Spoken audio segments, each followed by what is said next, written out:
নমস্কাৰ। আপুনি শুনি আছে শব্দৰ অনুভৱ। এইটো কবিতাৰ চেনেল।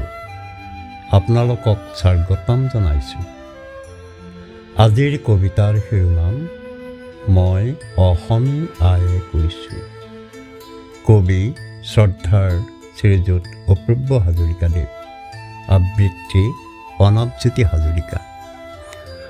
তহঁতৰ মৰমতে জীয়াই আছোঁ মই। মোক যিমান ভাল পাওঁ তহঁতে, ময়ো সিমানেই ভাল পাওঁ। কিন্তু আজি তহঁতৰ মাজৰে কিছুমানে অবিবেচনাৰে অত্যাচাৰ কৰি মোক শক্তিহীন কৰিছে। মোৰ বুকুৰ আপোন গছ গছনি কাটি তহিলং কৰিলে।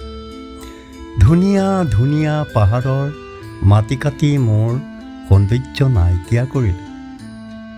মোৰ আগৰ শক্তি নাইকিয়া কৰিলে। মোৰ বুকুত নাচি বাগি থকা তহঁতৰ মৰমৰ বৰলুইতখন ভেটি ভেটি শক্তিহীন কৰিলে। বুকুখন বাম হৈ ভৰ বাৰিষা মানে তহঁতকে বছৰি জুৰুলা কৰা নাইনে? মোক বেয়া নাপাবি, মোৰ আগৰ শক্তি নাই। বৰ ভাল পাওঁ তহঁতক, আগৰ দৰে মুক্ত মনে থাকিব দে মোক।